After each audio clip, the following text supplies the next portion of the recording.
welcome back. So today we're comparing 6 of the most iconic one and done luxury eyeshadow shades.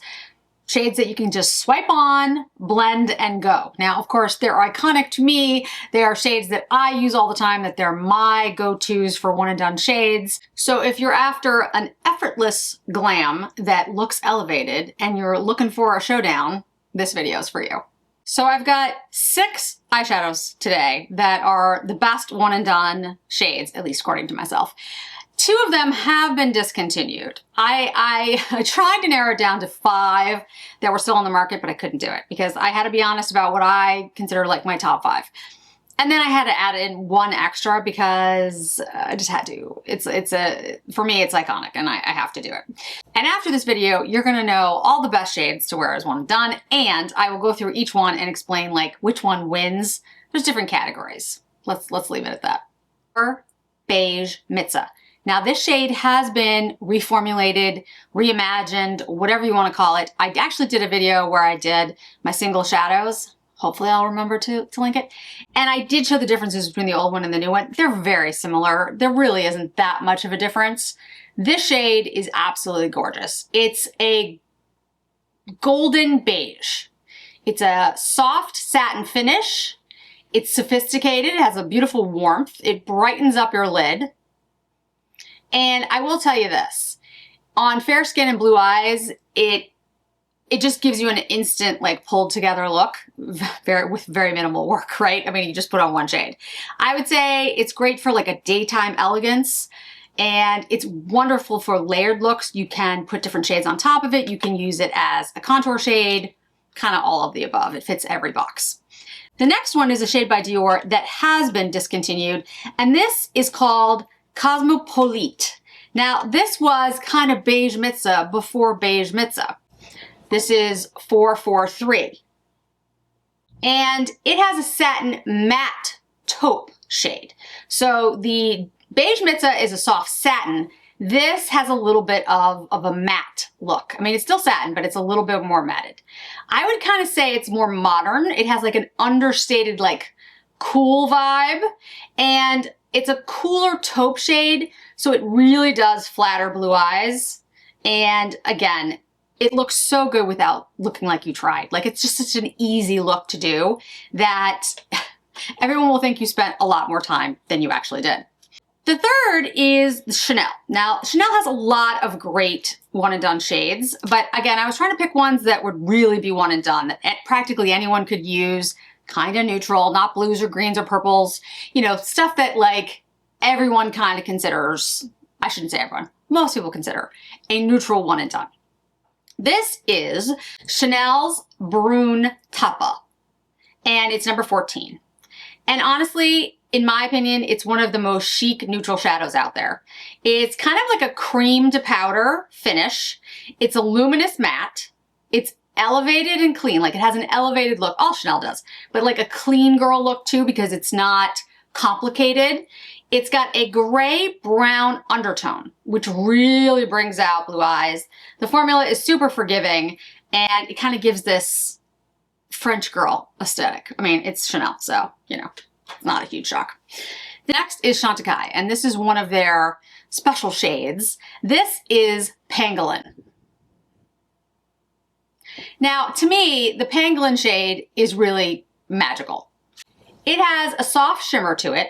It's dusty lilac with like a little silver in it, which is hard to explain, but when you see it on, it's unexpected. You know, this was not the shade that I expected to like the most, but very wearable. And the lilac pulls out the icy tones in blue eyes. It's a subtle color, but it has a grown-up kind of shimmer in it without it being like shimmery or glittery in any way. The next is one that has been discontinued for a while. I'm hoping that she'll bring these back. This is the Charlotte Tilbury Color Chameleon. These are when she started. Smoky Mink. They also used to have one called Amber Haze, which I think I have, which was more of a dark gold. It was amber. This one is Smoky Mink, and it specifically says on it for blue eyes, which is something that she used to do in some of her pieces. And they are no fuss, they glide on. It's a slight shimmer to it. smoky, kind of diffused color in a stick, which makes it easy. And they blend out beautifully. They have like instant depth to them.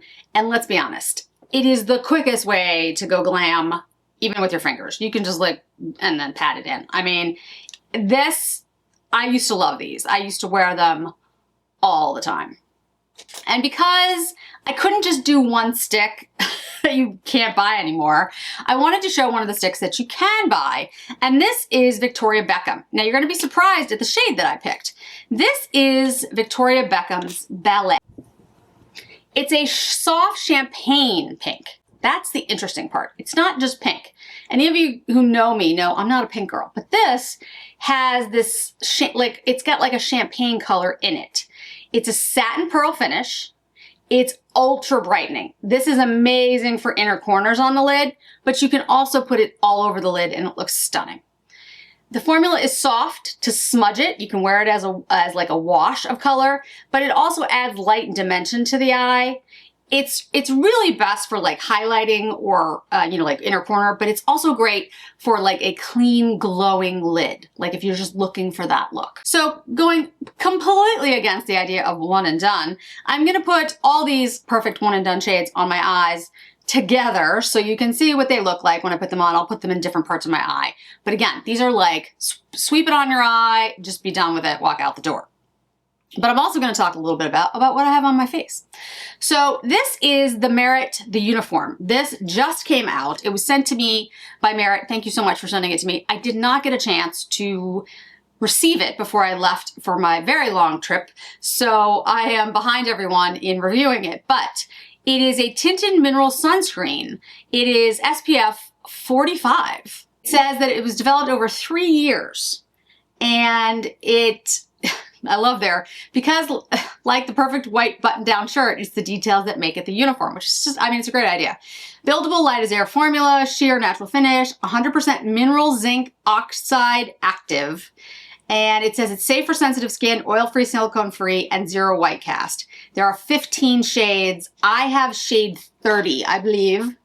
Yes, 30. I've had very good luck with like tinted moisturizers in the last couple years. They're not really tinted moisturizers. They're a play on tinted moisturizers. Lisa Eldridge, Chanel, there's been a lot of them. Dolce & Gabbana. I have to say, this one is really, really good. Now, I need to spend more time with it before I give my final. But I put this on, and you can see me putting it on, and it went on really well, very easily. And for a product that has an SPF in it and zinc oxide in it, it did not dry out my skin like I thought it was going to. Now, I did not put a moisturizer underneath my, like on as first. Like I didn't do my Clé de Peau, I didn't do any of that because I wanted to see how it would work with no emulsion or anything underneath. And I gotta say, guys, it looks skin-like. It doesn't look dewy, like, you know, but like right here, it actually looks kind of luminous. I don't have anything else on. I have some lip product on, but that's it. So I'm pretty impressed. And shade 30 is perfect for me. So I'll keep wearing it. You know, I always do wear tests for these things, but I have to say, like, so far, this is a really good product. And if you're concerned about it because it has a zinc oxide in it and that can tend to dry out skin or, you know, look cakey, SPFs they have a tendency to do that. This is not doing that. I am in a 10x mirror. I'm in a 10x mirror and I'm okay with what I'm seeing in the 10x mirror, which says a lot. Actually, the 10x mirror is not your friend. I would suggest never putting your face in a 10x mirror if you can avoid it, because honestly, nobody's ever going to see you that close up anyway, and it's disturbing. All right, so let's do it this way. So I'm going to go in with the most matte formula first, which is the Chanel. And it's not matte, but it's the most matte of these. This is the Brun Talpa. And I'm gonna go on, use a very fluffy brush, and a very big brush. And we're just gonna sweep it. Now, like I said, these are all one and dones, so you could just literally do this and be done with it. That's what I love about these products, and that's why I used the Merit today. when I was deciding what foundation to use because that's exactly what, you know, you're going for. It's a one and done, a tinted moisturizer, a little bit of lip product, and maybe you throw on a little bit of blush or bronzer and you're out the door. Takes like no time whatsoever. So that is Brunntalpa just by itself. I mean, it's beautiful, right? And if you want to layer it, you can layer the Chanel very easily. The formula is, Chanel really did it right on their single shadows. It's interesting because some of their quads are great and some of them aren't, but their single shadows that they came out with were really phenomenal. I was very impressed with that. Let's do next the beige Mitza, and I'm going to sweep that over it as well, but I'm going to keep it kind of in like the inner corner, like not inner corner, but like inner half, because it's a little bit of a brighter, has a little bit more of that golden, has a little bit more of that golden shade. Remember when I described it in the beginning, it has a golden beige. So it's a little bit lighter than the Brunntalpa, and it's gonna brighten up the eye. Then I'm gonna take the Pangolin, which definitely has more sparkle to it. Still using the same brush. If you have a relatively large lid, this is a great brush for that. This is the Eyeshadow, I don't know what it is. I'll put it down below. But yeah, this is a great brush for that because it's soft. It's not going to pick up too much pigment, but it's going to pick up enough pigment, and it's a broad swath of your eye. All right, so we're going to take the Pangolin and we're going to just press it in because it's going to be sparkly. But like I said, not too sparkly, just sparkly enough.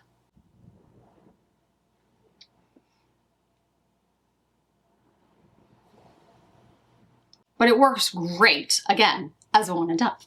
All right, last but not least, we're gonna take the Ballet and we're just gonna put it on the inner corner of the eye. I love this shade for a one and done, to be honest with you. I was really surprised when I did because those of you who know me know I'm not a pink person, but there was something about it that just looked great all over the eye with a little bit of liner, like tight lined. It was just a phenomenal look for me. I was like, oh, this is a great shade. And actually that's what sold me on the Victoria Beckham eyeshadows. I have Shroom, I have a bunch of other shades as well. They're really excellent products. So quick thought on the Merit. This is excellent. I like the way it goes on. Very lightweight, very smooth, no cakiness. It doesn't seem to settle into lines. No white cast, although I'm very pale, so I want to see someone with a deeper skin tone try it, but I haven't seen any problems for me. And it hasn't irritated my skin at all. My skin is very sensitive. So I'll keep trying it. I'll let you guys know. In regards to the shadows, so which one wins? Like which one's my favorite? Which one's the best? So I don't have one favorite. I can't say that one overall is better than all the rest, but I'd say this. I'd give each one a category. So the best for like a classic, polished, you want to look just pulled together easily, that kind of look, it's the Dior Beige Mitza. There's a reason that shade was continued on in the reformulation, reimaginations, whatever. And it's one of the most popular shades they have. It's a great shade. It's a golden beige. It works on most people. It's just a great go-to neutral, and it's just a classic shade. For a modern neutral, I would have gone with the Cosmopolite. Again, it doesn't exist anymore, but you can get it on the secondary market. I have seen it. And it's a deeper shade. So when I say like more modern, it's a much deeper shadow. So you either put it on with a really fluffy brush and just, keep it very light. Or if you're looking for that more modern kind of, like chic look, it's going to be a deeper look, but it is absolutely stunning on. The most French chic look, you know what I'm going to go with. It's the Chanel. There's something about that Brunntalpa that just looks, I don't know, like French girl chic. Like that would be the shade they'd have on their eyes. And then maybe a red lip and a little bit of mascara. And that would be it. That's what I get when I use that. The Chantecaille Pangolin, I think that's like, strangely enough, sort of that soft, more romantic look. And I say strangely enough because it is sparkly and it does have like a sparkle to it. So you'd think it's like more, like out there, but it's not, because it's a very, you can even see it on top of the other shades. It's this very elevated, soft, elegant sparkle. So I get this like sort of soft romantic look from that. And that would be my favorite. And I would say the best for someone who's looking for that. And then for like a quick fix, for like a glam look, that Charlotte Tilbury Smoky Mink, which again is discontinued, was amazing. I mean, you just literally draw it on your eye and smudge it in with your finger and it looked glam. Again, if you have blue eyes, it looks stunning. It looks stunning on. If you want me to do a look with just that, I'll do it so you guys can see it, maybe on Instagram or something. It looks so glam. It's gorgeous. And then I'd say for like a glowing minimalist look, it's the Victoria Beckham, the Ballet.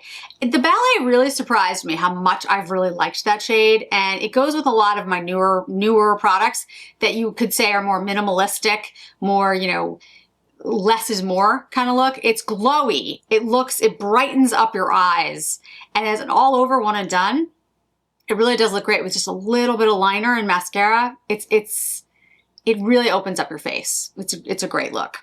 Let me know in the comments which one you swear by, any of the ones that I've listed, or is there a one and done shadow that I have missed and I absolutely have to try next? Because I would love to know. I think that's it for today, guys. Don't forget to like and subscribe and hit that notification bell down below. Thanks so much for joining me today, guys. I really do appreciate it, and I hope to see you in another video really soon.